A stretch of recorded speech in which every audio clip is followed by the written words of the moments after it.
Hello friends, welcome to LK academy. मैं आकाश मेहता। आज हम डिस्कस करेंगे करंट अफेयर्स सितंबर 4th वीक के। Let's start with the first news. Okay, हमारी पहली न्यूज़ है फ्रेंड्स कि अभी रिसेंटली गवर्नमेंट के द्वारा अनाउंस किया गया है नेशनल अवार्ड्स दिया जाएगा। कौन से फील्ड के अंदर? Science, technology and innovation category के अंदर। और इस अवार्ड का नाम क्या होगा? राष्ट्रीय विज्ञान पुरस्कार। तो एक नया नेशनल अवार्ड्स का अनाउंसमेंट किया गया है कि 2024 से हम साइंस, टेक्नोलॉजी और इनोवेशन कैटेगरी के अंदर राष्ट्रीय विज्ञान पुरस्कार प्रदान करेंगे, बराबर ना। तो इस न्यूज़ के बारे में समझते हैं।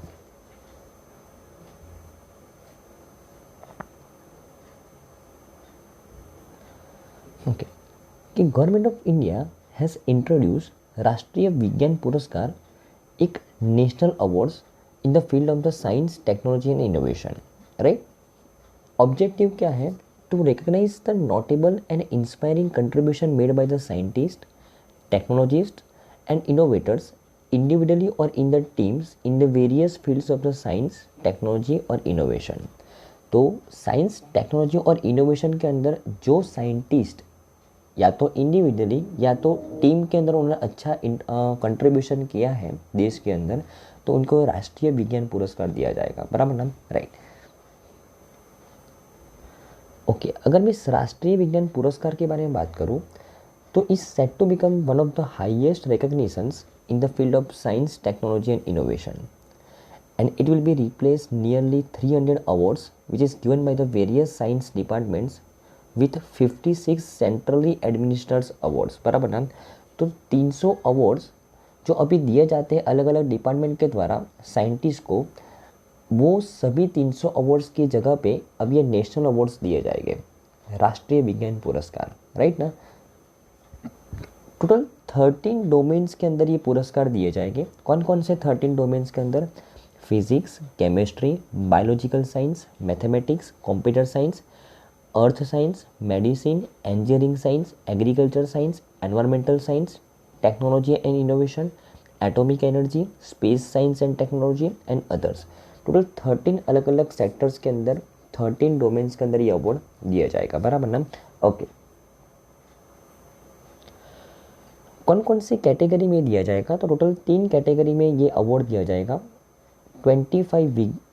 3 विज्ञान रत्न अवार्ड, जैसे भारत रत्न होता है उसी तरीके से 3 विज्ञान रत्न अवार्ड, जैसे पद्मश्री होता है उसी तरीके से टोटल 25 विज्ञान श्री अवार्ड, और जैसे पद्म विभूषण होता है उस तरीके से यहाँ पे उसकी जगह पे 25 विज्ञान युवा शांति स्वरूप भटनागर अवार्ड।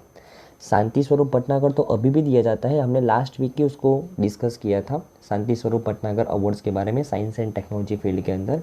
तो ये 25 युवा शांति स्वरूप भटनागर अवार्ड, 25 विज्ञान श्री अवार्ड, 3 विज्ञान रत्न अवार्ड और 3 विज्ञान टीम अवार्ड, ये अलग अलग कैटेगरी में ये अवार्ड दिया जाएगा। विज्ञान रत्न अवार्ड जिन्होंने लाइफ टाइम अचीवमेंट किया है, बहुत ही उम्दा कंट्रीब्यूशन दिया है इंडियन साइंस एंड टेक्नोलॉजी और इनोवेशन फील्ड के अंदर, उनको ये अवार्ड दिया जाएगा। Vigyan Shri award to recognise the distinguished contributions in any field of the science and technology. और शांति स्वरूप भटनागर अवार्ड, युवा शांति स्वरूप भटनागर अवार्ड, ये जो 45 से कम वाले जो कम एज वाले जो साइंटिस्ट होते हैं उनको ये अवार्ड दिया जाएगा अगर उन्होंने साइंस एंड टेक्नोलॉजी फील्ड के अंदर अच्छा कंट्रीब्यूशन किया है तो, राइट। जैसे मैंने आपको बताया शांति स्वरूप भटनागर अवार्ड तो 1958 से council of scientific and industrial research के द्वारा दिया जाता है, और ये अभी राष्ट्रीय विज्ञान पुरस्कार के अंडर में एक कैटेगरी हो गया है, राइट ना। अगर मैं विज्ञान टीम अवार्ड की बात करूँ तो it is to be awarded to the team of the 3 or more scientist, researchers और innovators who have made an exceptional contribution in any field of the science and technology while working in a team.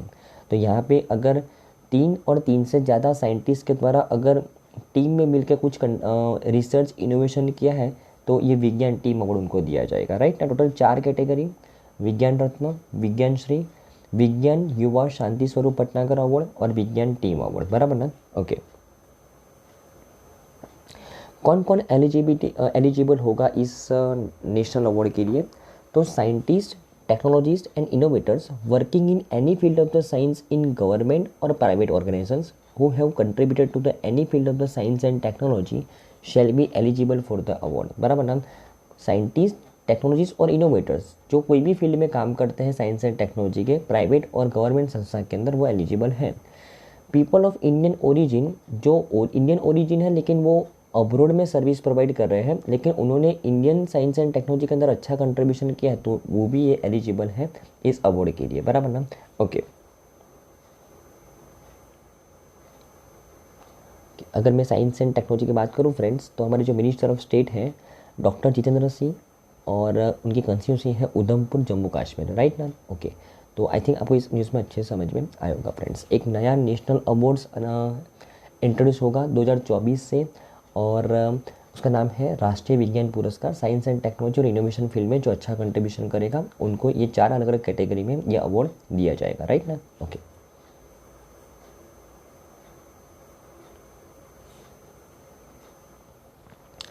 हमारी next news है friends, India's ultra food processing sector growing,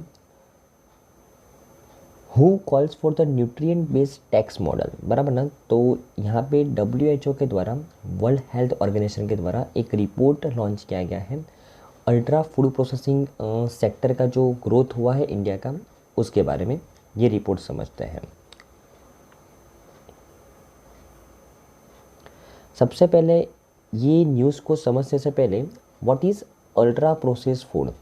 ultra process food किसको बोलते हैं friends, कि ऐसा food कि जो बहुत लंबे समय तक चलता है, क्योंकि उसके अंदर बहुत सारे प्रिजर्वेटिव्स डाले होते हैं, इमल्सिफायर्स डाले होते हैं, स्वीटनर्स डाले होते हैं और आर्टिफिशियल कलर्स डाले होते हैं।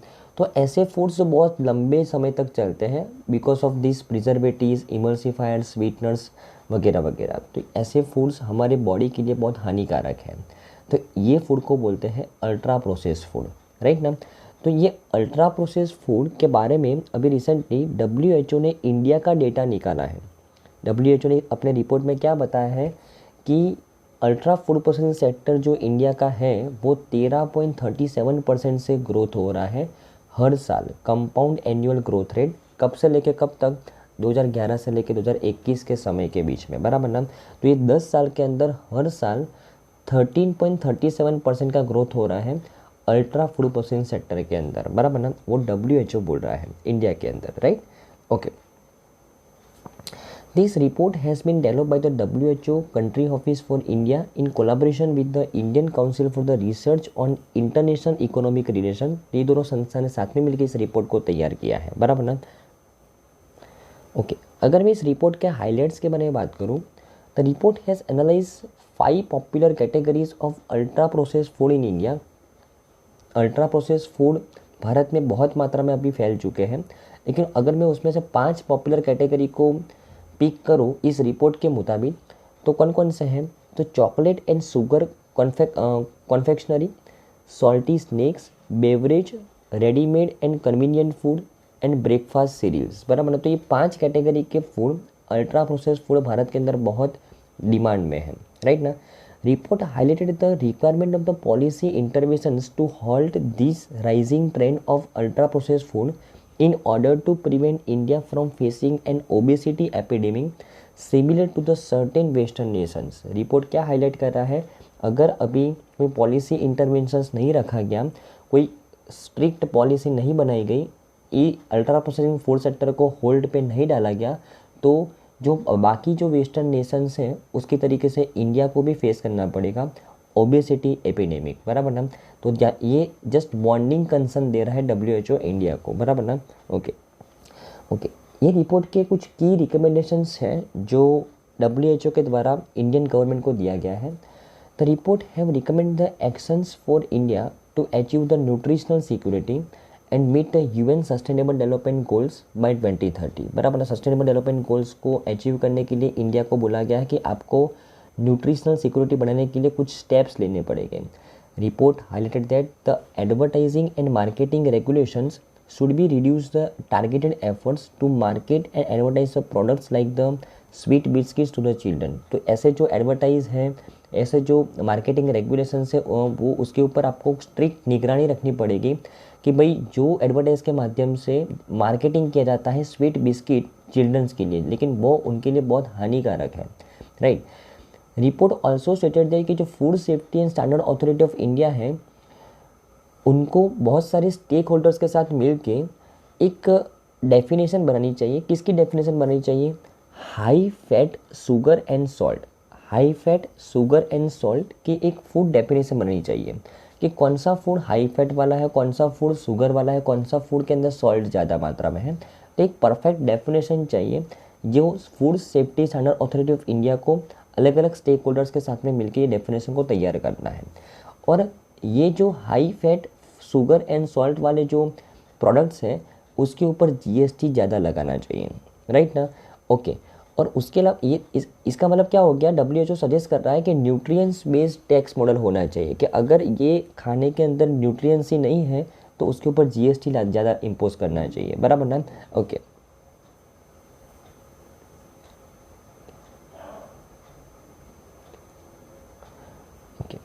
उसके अलावा tax should be increase on the non package and unlabel food. जो नॉन पैकेज और अनलेबल फूड है उसके ऊपर टैक्स इंक्रीज होना चाहिए। जो अभी 5% स्लैब के अंदर है which is currently tax at 5%, वो उस चीज़ों के ऊपर टैक्स बढ़ना चाहिए, राइट। क्योंकि अगर कोई चीज़ के ऊपर लेबल ही नहीं लगा कि भाई उसके अंदर कितने मात्रा में कौन सा कंटेंट है, तो उसके ऊपर तो ज़्यादा मात्रा में टैक्स लगना चाहिए नॉर्मल फूड से, बराबर ना। Okay, zero sugar carbonated drinks should not be classified under the same GST category in line with the carbonated drinks, बराबर ना। कि जो कार्बोनेटेड ड्रिंक्स को यहाँ पे क्या होता है कि हम इंडिया के अंदर सभी कार्बोनेटेड ड्रिंक्स को सेम कैटेगरी में डिवाइड करते हैं, लेकिन जो कार्बोनेटेड ड्रिंक्स के अंदर ज़ीरो शुगर है उसको अलग कैटेगरी में डालना चाहिए। वो थोड़ा बहुत तो हेल्दी है कंपेरेटिवली विथ शुगर, राइट ना। तो वो सभी को सेम प्रोडक्ट सेम कैटेगरी में नहीं डालना चाहिए। वो डब्ल्यूएचओ का यहाँ पे रिकमेंडेशन है ये रिपोर्ट के माध्यम से, राइट ना। ओके, तो न्यूज़ क्या थी कि जो अल्ट्रा फूड प्रोसेसिंग सेक्टर है भारत का, वो हर साल 13% के आसपास ग्रो कर रहा है, जिसको होल्ड पर करने की ज़रूरत है, वरना जो बाकी वेस्टर्न कंट्री है उस तरीके से भारत को भी ओबेसिटी एपिडेमिक का सामना करना पड़ेगा। ऐसा कौन कंसर्न दिखा रहा है? वर्ल्ड हेल्थ ऑर्गेनाइजेशन, बराबर ना। ओके, अगर मैं डब्ल्यूएचओ की बात करूँ तो उसके डायरेक्टर जनरल कौन है friends? Doctor Tedros Adhanom, headquarter है जिनीवा स्विट्जरलैंड, और एस्टेब्लिशमेंट कब हुआ उसका? 1948 के अंदर, बराबर ना। ओके, तो आई थिंक आपको इस न्यूज़ में अच्छे से समझ में आया होगा फ्रेंड्स।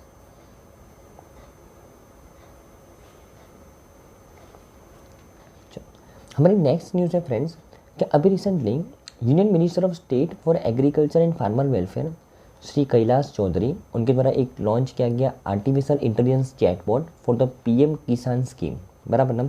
उसके बारे में समझते हैं। इस न्यूज़ को समझने से पहले पीएम किसान क्या है उसके बारे में देखें। अगर मैं पीएम किसान योजना की बात करूँ, उसके बेनिफिट्स के बारे में बात करूँ फ्रेंड्स, तो पीएम किसान is a central sector scheme जो गवर्नमेंट के द्वारा 2019 के अंदर लॉन्च किया गया था। और ये scheme to support the financial needs of the land holding farmers in India. जो लैंड होल्डिंग फार्मर्स हैं भारत के, उनको फाइनेंशियल सपोर्ट प्रोवाइड करने के लिए, इनकम सपोर्ट प्रोवाइड करने के लिए ये स्कीम लॉन्च किया गया था 2019 के अंदर। शुरुआत में 6,000 रुपये का फाइनेंशियल बेनिफिट दिया जाता था हर साल 3 इक्वल इंस्टॉलमेंट के अंदर to eligible farmers with the direct benefit transfer mode. लेकिन इस साल के बजट के अंदर 6,000 रुपये का 8,000 रुपये का फाइनेंशियल बेनिफिट देने की बात की गई, और ये पहले 3 इंस्टॉलमेंट में दिया जाता था, अभी 4 इंस्टॉलमेंट में दिया जाता है, बराबर ना। तो अभी 2023-24 से 8,000 रुपया दिया जाता है फार्मर्स को, और एक साल में 4 इंस्टॉलमेंट कितने कितने के? 2-2 हज़ार के, बराबर ना। पीएम किसान स्कीम के अंडर में, प्रधानमंत्री किसान सम्मान निधि स्कीम के अंडर में, राइट ना। सेंट्रल सेक्टर स्कीम है, मतलब पूरा जो खर्चा उठाता है इस स्कीम के अंडर में कौन उठाता है? सेंट्रल गवर्नमेंट उठाता है, राइट। 2019 में लॉन्च किया गया था। तो अभी रिसेंट न्यूज़ में क्यों है कि कैलाश चौधरी जो हमारे मिनिस्टर ऑफ स्टेट हैं, ministry of agriculture and farmers welfare के, उनके द्वारा लॉन्च किया गया है एक आर्टिफिशियल इंटेलिजेंस चैटबॉट, और उसका नाम क्या है? किसान ई मित्र। किसके लिए ये चैटबॉट लॉन्च किया गया है? प्रधानमंत्री किसान सम्मान निधि के बेनिफिट्स उठाने के लिए। ये चैटबॉट वो इन्हेंस करेगा efficiency and accessibility of the PM Kisan scheme providing farmers with the rapid, clear and easily accessible responses to their inquiry. तो ये चैटबॉट के माध्यम से फार्मर्स को पीएम किसान स्कीम के बारे में जितनी भी इंक्वायरीज करनी होगी वो इस चैटबॉट के माध्यम से कर पाएंगे। उनको इमीडिएट रैपिड रिस्पॉन्स मिलेगा उनकी इंक्वायरी के बारे में। तो किसान ई मित्र लॉन्च किया गया है ministry of agriculture and farmers welfare के द्वारा। एक चैटबॉट है। चैटबॉट का मतलब समझते हो ना, जैसे आप बहुत सारी ई कॉमर्स वेबसाइट है, अगर आप कोई क्वेरी डालते हो तो तुरंत आर्टिफिशियल इंटेलिजेंस के माध्यम से आपको तुरंत रिप्लाई हो जाता है, राइट ना। तो ये ऐसा एक चैटबॉट लॉन्च किया गया है ministry of agriculture and farmers welfare के द्वारा, किसान ई मित्र नाम का, राइट ना। ओके, कुछ अगर इम्पोर्टेंट पॉइंट्स की बात करूँ तो ministry of agriculture and farmers welfare ने सक्सेसफुली इंटीग्रेट किया है ये चैटबॉट्स को इनटू द गवर्नमेंट स्कीम। बहुत सारे आर्टिफिशियल इंटेलिजेंस इनेबल्ड चैटबॉट ये मिनिस्ट्री के द्वारा लॉन्च किया गया है अलग अलग गवर्नमेंट स्कीम्स को इम्प्लीमेंट करने के लिए। लेकिन ये सबसे बड़ी स्कीम है प्रधानमंत्री किसान सम्मान निधि, जिसके साथ ये चैटबॉट को इंटीग्रेट किया गया है, राइट ना। अगर मैं इस चैटबॉट के बारे में बात करूँ तो introduction of the artificial intelligence chatbot in the PM Kisan grievance management system is aimed at empowering the farmers with a user-friendly and accessible platform। ये चैटबॉट के फीचर्स क्या है? तो यहाँ इस चैटबॉट के माध्यम से farmers application status query, for example उसने पीएम किसान स्कीम के अंडर में एलिजिबल होने के लिए एप्लीकेशन दी है तो उसका स्टेटस क्या है, कहाँ तक उसकी एप्लीकेशन वेरीफाई हुई है, उसके पेमेंट डिटेल्स के बारे में यहाँ पे इस चैटबॉट के माध्यम से वो इंक्वायरी कर पाएगा। उसकी जो इन एलिजिबिलिटी स्टेटस है उसके बारे में यहाँ पे वो इंक्वायरी कर पाएगा और स्कीम रिलेटेड सारे अपडेट्स वो ये चैटबॉट के माध्यम से वो इंक्वायरी कर पाएगा, राइट ना। ओके,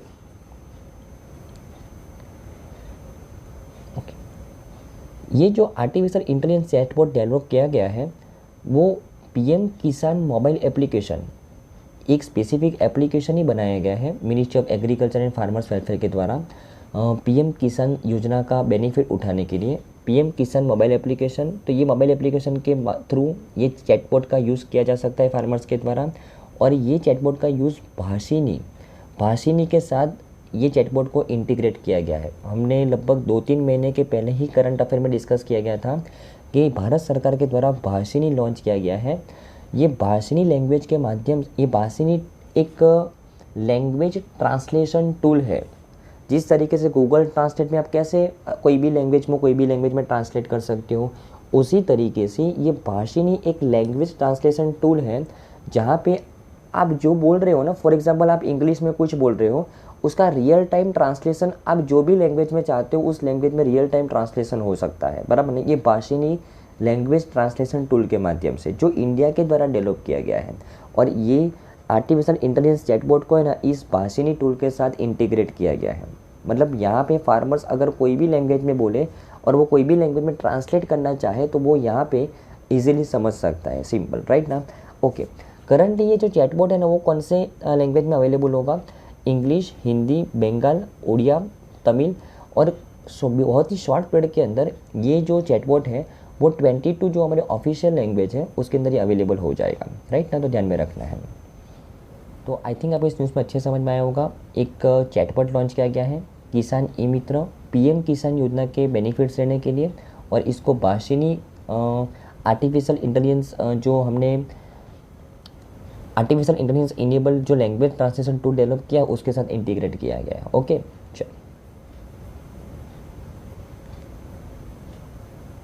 हमारे नेक्स्ट न्यूज़ फ्रेंड्स कि अभी रिसेंटली इंडिया ने अचीव किया major sanitation milestone as under the Swachh Bharat mission ग्रामीण फेज़ 2।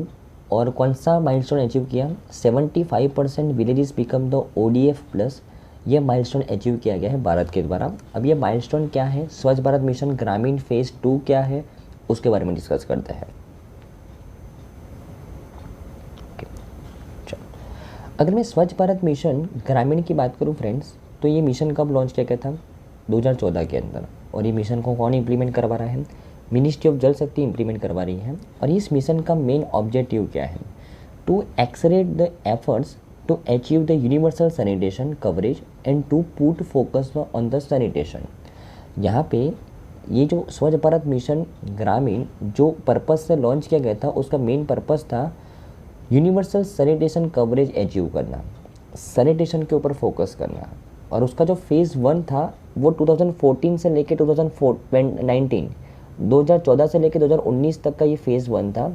इस फेज़ 1 के अंदर क्या टारगेट रखा गया था? इस फेज़ 1 के अंदर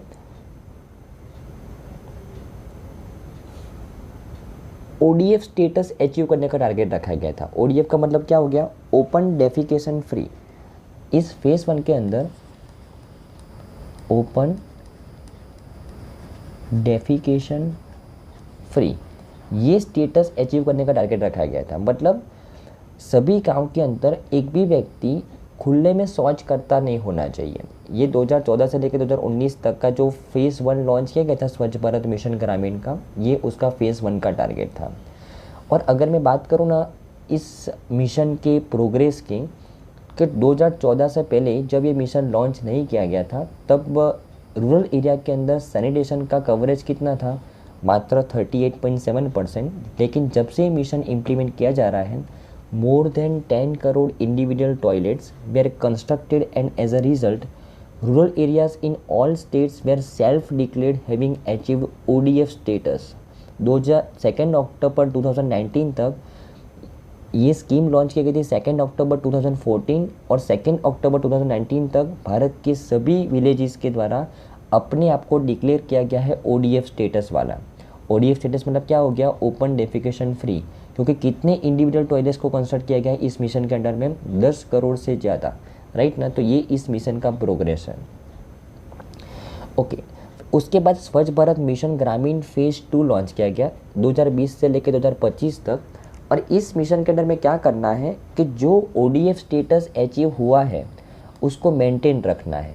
ODF स्टेटस अचीव है उसको मेंटेन रखना है। उसके अलावा दूसरा मुद्दा है solid and liquid waste management.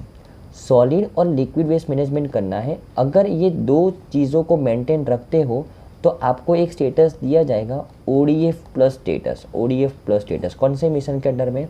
स्वच्छ भारत मिशन ग्रामीण फेज़ 2 के अंडर में। और ये मिशन का टारगेट क्या है कि 2025 तक सभी विलेजेस को ODF प्लस स्टेटस मिल जाए। और अभी रिसेंट न्यूज़ में क्यों है? क्योंकि अभी तक 2023 चल रहा है और सर्वे करने से मालूम पड़ा कि भारत के अंदर 75% विलेजेस के द्वारा अपने आप को सेल्फ डिक्लेयर किया गया है कि उन्होंने कौन सा स्टेटस अचीव कर लिया है?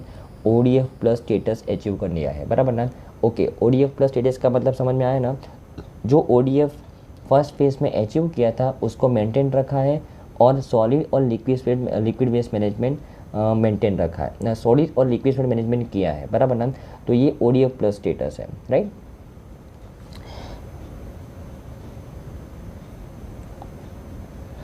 ओके, तो अगर मैं स्वच्छ भारत मिशन ग्रामीण फेज़ 2 की बात करूँ तो यहाँ पे एक तो ODF स्टेटस को मेंटेन रखना है, सॉलिड और लिक्विड वेस्ट मैनेजमेंट करना है, प्लास्टिक वेस्ट मैनेजमेंट करना है, गोबर्धन स्कीम को इम्प्लीमेंट करना है। गोबर्धन स्कीम के बारे में भी हमने बहुत बार करंट अफेयर्स में पढ़ा है। Information, education and communication, behaviour change communication and capacity building के ऊपर फोकस करना है। तो 75% विलेजेस ने अपने आप को सेल्फ डिक्लेयर किया है कि उन लोगों ने ODF प्लस अचीव कर लिया है, राइट ना। ओके, तो जिस तरीके से हमने बात की, India has achieve the major milestone under the Swachh Bharat mission ग्रामीण फेज़ 2, जहाँ पे हमको ODF प्लस स्टेटस अचीव करना था, with 75% villages achieving open defecation free plus status under the phase 2 of the mission, right. Total 4.43 lakh villages have declared themselves ODF plus, which is significant step towards achieving the स्वच्छ Bharat mission ग्रामीण phase 2 गोल। कब तक का है? 2024-25 तक का, कि 100% village अपने आप को डिक्लेयर कर ले ODF प्लस स्टेटस का। अभी तक कितने हो चुके हैं? 75% स्टेट विलेजेस ने अपने आप को डिक्लेयर कर दिया है, बराबर ना। ओके, और ये जो 100% the top performing states or union territory which have achieved the 100% ODF plus village, इसमें से कुछ राज्य तो ऐसे कि जहाँ पे बहुत सारे विलेज के द्वारा 100% ODF प्लस विलेज वो बन चुके हैं। कौन कौन से राज्य में मतलब कौन कौन से राज्य और कौन कौन से केंद्र शासित प्रदेश के द्वारा यहाँ पे सबसे अच्छा परफॉर्म किया गया है? कौन कौन से राज्यों के सबसे ज़्यादा विलेजेस ने 100% ODF प्लस विलेज बन चुके हैं? तो Andaman Nicobar island, Dadra Nagar Haveli and Daman and Diu, Goa, Gujarat, Himachal Pradesh, Jammu Kashmir, Karnataka, Kerala, Ladakh, Puducherry, Sikkim, Tamil Nadu, Telangana और त्रिपुरा, ये राज्यों के द्वारा अभी तक सबसे अच्छा परफॉर्म किया गया है। और ये राज्यों के बहुत सारे विलेज ने अपने आप को 100% ODF प्लस विलेज डिक्लेयर कर दिया है, बराबर ना। ओके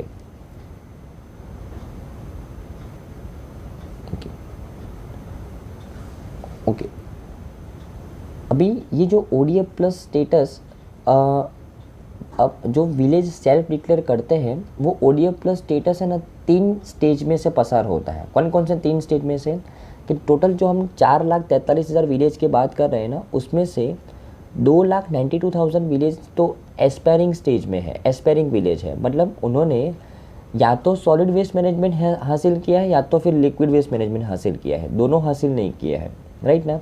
ओके 55,000 विलेज है ना, उन्होंने ODF प्लस हासिल किया है राइजिंग कैटेगरी के अंदर, वो राइजिंग स्टेज में है कि उन्होंने एक तो ODF प्लस स्टेटस को मेंटेन रखा है, प्लस या तो सॉलिड वेस्ट या तो लिक्विड वेस्ट मैनेजमेंट को हासिल किया है।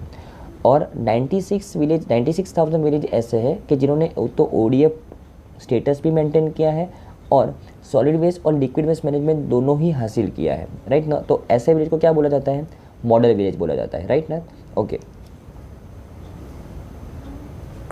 ओके 3 कैटेगरी है देखो, एक तो है एस्पायरिंग, एक है राइजिंग और एक है मॉडल विलेज। मॉडल विलेज लगभग 2 लाख विलेज के आसपास जिन लोगों ने अपने आप को ODF प्लस डिक्लेयर किया है वो फुल्ली ODF प्लस नहीं है, वो एस्पायरिंग स्टेज में है।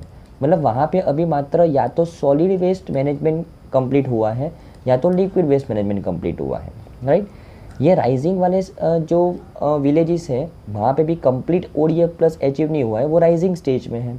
यहाँ पे उन लोगों ने ODF स्टेटस तो मेंटेन किया है, प्लस या तो सॉलिड वेस्ट या तो लिक्विड वेस्ट मेंटेन किया है, राइट।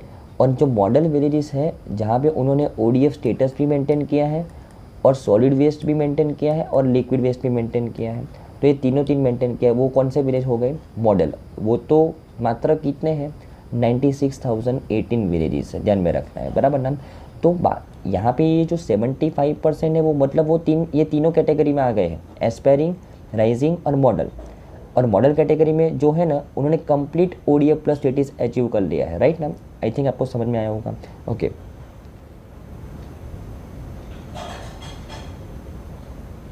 क्या अभी रिसेंटली हमारे PM मोदी जी के द्वारा कुछ इनोग्रेशंस किए गए हैं, उसके बारे में बात करते हैं, बराबर ना। ओके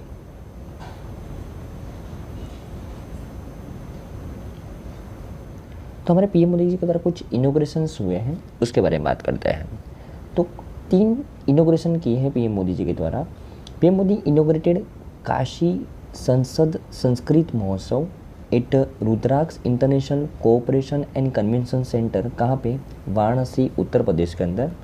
उसके अलावा PM मोदी ने फ्लैग ऑफ किया 9 वंदे भारत एक्सप्रेस ट्रेन को। और PM मोदी जी के द्वारा फाउंडेशन स्टोन रखा गया इंटरनेशनल क्रिकेट स्टेडियम इन वाराणसी, उसके बारे में बात करते हैं। तो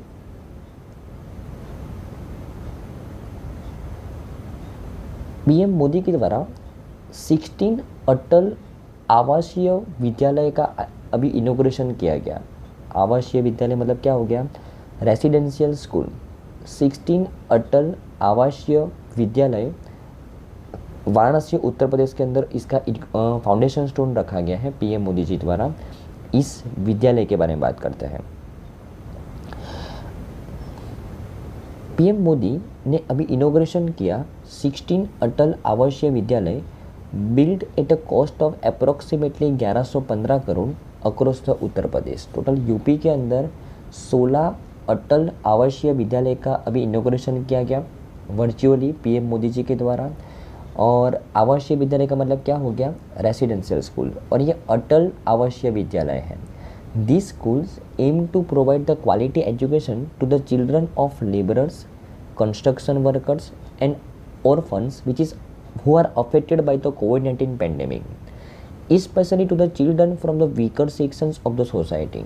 तो जो children weaker section of society से बिलोंग करते हैं, जो कोविड-19 के दौरान ऑर्फन हो चुके हैं जो कंस्ट्रक्शन वर्कर्स और लेबरर्स के जो चिल्ड्रन हैं उनको एजुकेशन प्रोवाइड करने के लिए ये आवासीय विद्यालय उत्तर प्रदेश के अंदर बनाए गए हैं। 16 अटल आवासीय विद्यालय का यहाँ पे इनॉग्रेशन किया गया।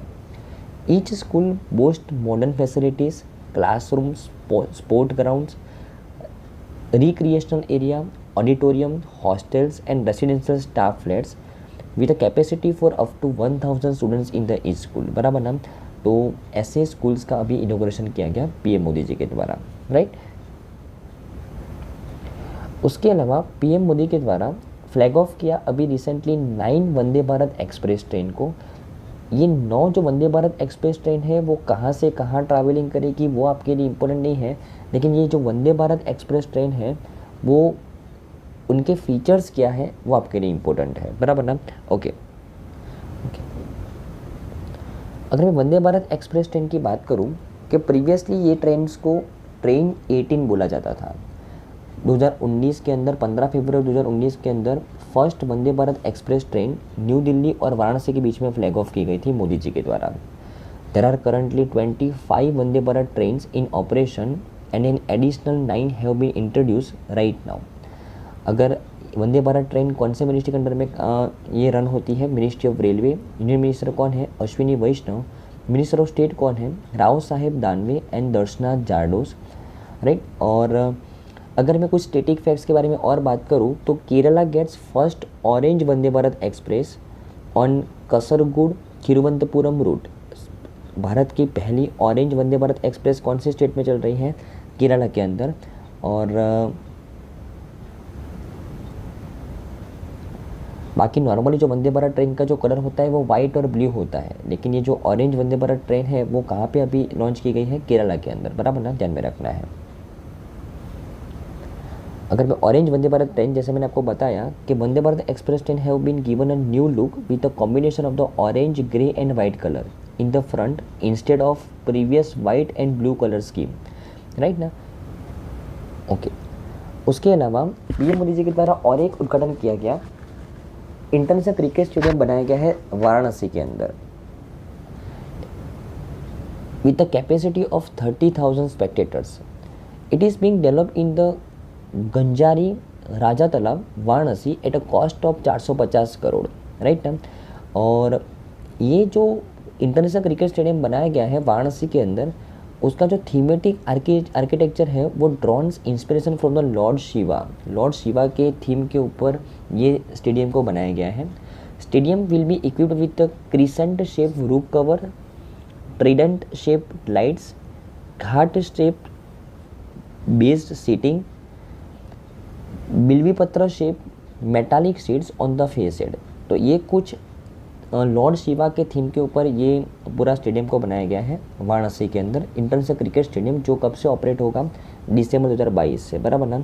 और ये 3rd इंटरनेशनल क्रिकेट स्टेडियम है यूपी का, और अभी रिसेंटली इनॉग्रेशन किया गया है पीएम मोदी जी के द्वारा। तो कुछ important inauguration, 9 Vande Bharat train UP के अंदर अभी लॉन्च किए गए। उसके अलावा अटल आवासीय रेसिडेंशियल स्कूल्स, यहाँ पे जो इकोनॉमिकली वीकर सेक्शन है उनको क्वालिटी एजुकेशन प्रोवाइड करने के लिए यूपी के अंदर 16 आवासीय रेसिडेंशियल स्कूल्स का उद्घाटन किया गया। और इंटरनेशनल क्रिकेट स्टेडियम वाराणसी का भी रिसेंटली डेवलप मतलब उसका फाउंडेशन स्टोन रखा गया, जो कब तक रेडी होगा? 2025 तक, दिसंबर 2025 तक। ओके।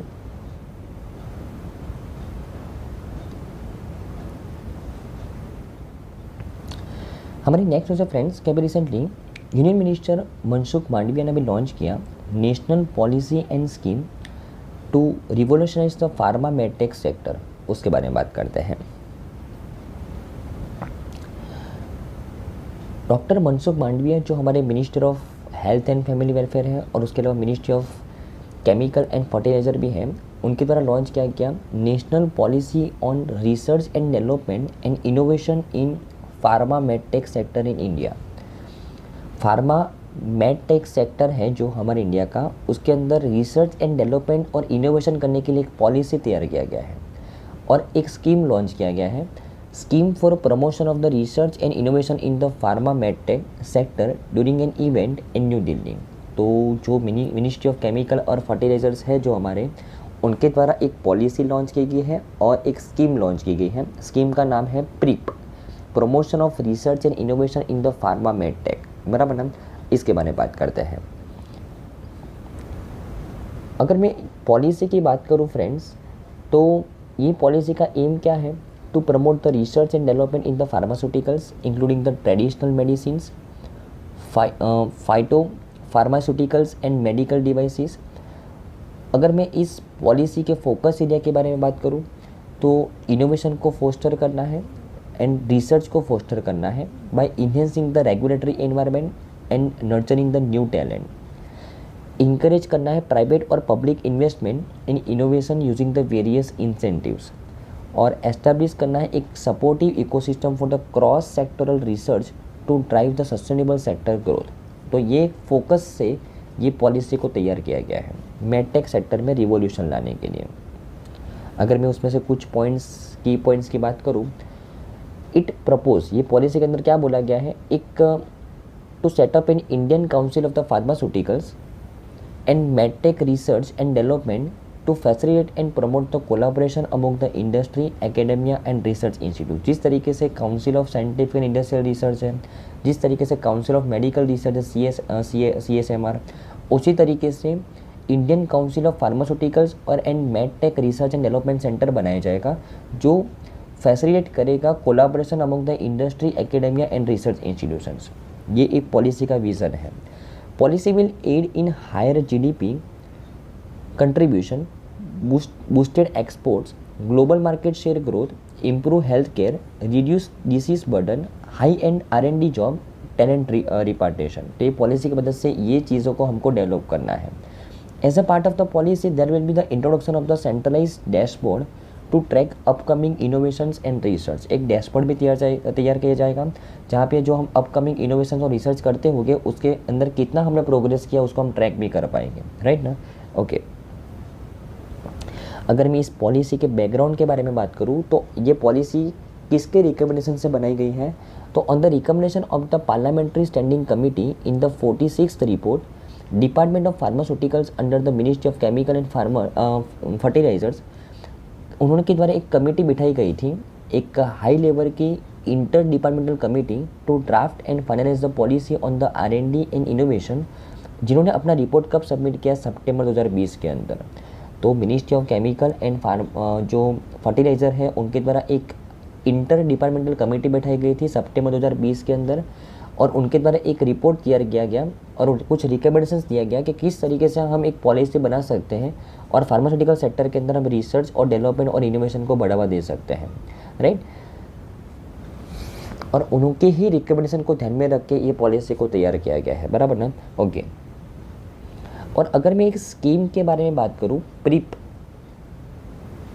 तो department of pharmaceuticals has introduced the PRIP scheme with a total budget of ₹5,000 crore, aiming to shift the Indian pharmaceutical sector towards the innovation driven growth by enhancing the research infrastructure. तो ये जो prep scheme है ना, उसके अंदर में 5,000 करोड़ का budget allocate किया गया है और रिसर्च इंफ्रास्ट्रक्चर के पीछे यहाँ पे पैसा अलोकेट किया गया है, राइट ना। ये स्कीम के 2 कंपोनेंट हैं। कंपोनेंट ए के अंदर 7 सेंटर ऑफ एक्सीलेंस को एस्टेब्लिश करना है, कहाँ पे? National institute of the pharmaceutical education research के अंदर with the budget of 700 crore research infrastructure को डेवलप करने के लिए। और कंपोनेंट बी के अंदर रिसर्च को प्रमोट करना है in the 6 priority area like the new chemical entities, complex generics, medical devices, stem cell therapy, orphan drug, antimicrobial resistance with a total budget of 4250 crore. तो 700 करोड़ में कंपोनेंट ए के अंदर centre of excellence को establish करना है और 4250 करोड़ के अंदर 6 प्रायोरिटी सीरीज के ऊपर काम करना है इस स्कीम के अंडर में, और इसके लिए रिसर्च इंफ्रास्ट्रक्चर को डेवलप करना है ये प्रीप स्कीम के अंडर में, बराबर ना। कितना पैसा खर्च किया गया है? 5,000 करोड़ का अलोकेशन किया गया है, right. Okay, financial support will be provided to the industries, MSMEs, startups collaborating with the government institutions and for in house and academic research. Okay, तो ये स्कीम के जो बेनिफिट्स हो गए वो क्या हो गए?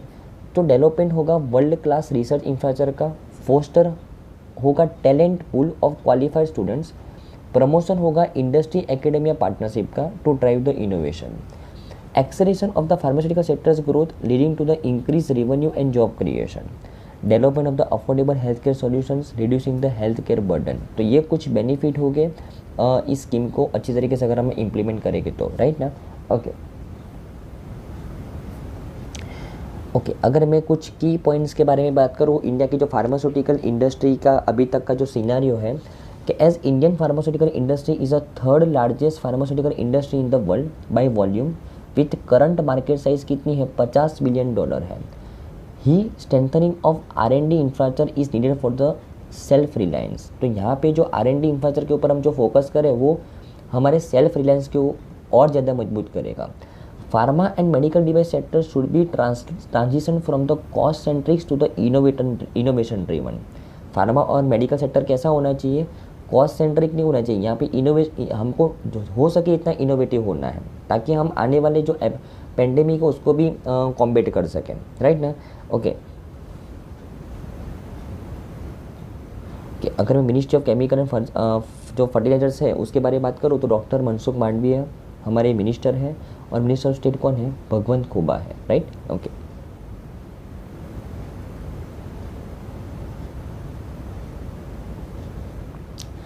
हमारी नेक्स्ट न्यूज़ है फ्रेंड्स कि अभी रिसेंटली टाइम्स हायर एजुकेशन के द्वारा रैंकिंग्स प्रोवाइड की गई है 2024 के वर्ल्ड बेस्ड यूनिवर्सिटीज़ की, उसके बारे में बात करते हैं।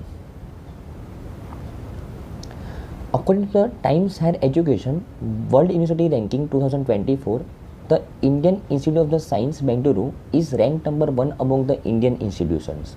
अगर मैं इंडियन इंस्टीट्यूशंस की बात करूँ तो इंडिया की सबसे बेस्ट यूनिवर्सिटी कौन सी है, according to Times Higher Education IISc Bengaluru. और ये ग्लोबल लेवल पे कौन से कैटेगरी में आई है, 201 से 250 के बैंड में उसको रैंक मिला है। जो लास्ट ईयर 251 से 300 के बैंड में मिला था, इस बार 201 से 250 के बैंड में मिला है, मतलब उसका रैंक इम्प्रूव हुआ है, राइट। विथ 91 इंडियन इंस्टीट्यूट्स कि जिनको यहाँ पे इस रैंकिंग के अंदर स्थान मिला है टाइम्स हायर एजुकेशन के रैंकिंग्स के अंदर। और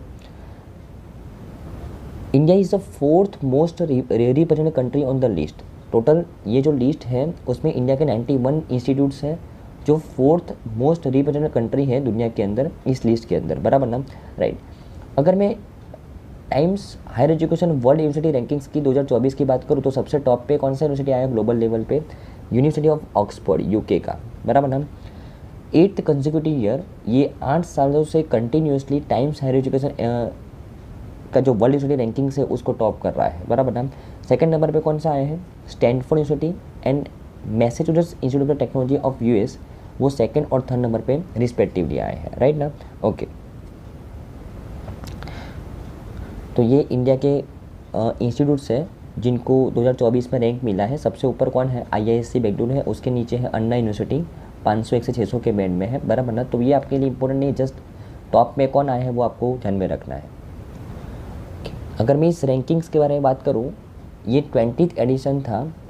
टोटल 1904 यूनिवर्सिटीज़ को यहाँ पे फीचर किया गया 108 कंट्री के, और 2024 में 134 मिलियन सिटीजन्स को एनालाइज किया गया। अक्रॉस 16.5 मिलियन रिसर्च पब्लिकेशंस को यहाँ पे एनालाइज किया गया, और उसके बाद ये रैंकिंग को लॉन्च किया गया है। USA is a most represented country overall, 169 institutions USA के यहाँ पे इस रैंक के अंदर शामिल है। Japan is a second most represented country over, total 119 institutions उसके इस रैंक के अंदर शामिल है। और इंडिया के कितने इंस्टीट्यूशंस इस रैंक के अंदर शामिल है, 91, ध्यान में रखना है, बराबर ना। ओके, अगर मैं टॉप यूनिवर्सिटीज़ की बात करूँ तो UK की ऑक्सफोर्ड, USA की स्टैनफोर्ड, USA की MIT, हार्वर्ड यूनिवर्सिटी USA का, और university of the Cambridge UK का। ये टॉप 5 है जो आपको ध्यान में रखना है, बराबर ना। ओके, मैथोडोलॉजी की बात करूँ कि किस तरीके से इस रैंक को डेवलप किया गया है, टोटल 5 पिलर के ऊपर यहाँ पे फोकस किया गया है। टीचिंग को 29.5% वेटेज दिया है, रिसर्च एनवायरनमेंट को 29%, रिसर्च क्वालिटी 30%, इंटरनेशनल आउटलुक 7.5% और इंडस्ट्री 4%। तो ये कुल 5 पिलर के ऊपर यहाँ पे अलग अलग वेटेज दे के इस रिपोर्ट को तैयार किया गया है, बराबर ना। ओके, अगर मैं टॉप परफॉर्मेंस पिलर वाइज देखूँ तो टीचिंग के अंदर स्टैनफोर्ड, रिसर्च एनवायरनमेंट के अंदर ऑक्सफोर्ड, रिसर्च क्वालिटी के अंदर MIT, इंटरनेशनल आउटपुट के अंदर university of the Sharjah UAE का है। तो उनको ये अगर मैं पिलर वाइज क्लासीफाई करूँ तो ये टॉप परफॉर्मर है, बराबर ना। ओके, अगर मैं टाइम्स हायर एजुकेशन की बात करूँ तो is a British magazine reporting on the news and issues related to higher education, और उसके CEO है पॉल होवार्थ, और हेडक्वार्टर कहाँ पे, लंदन UK के अंदर।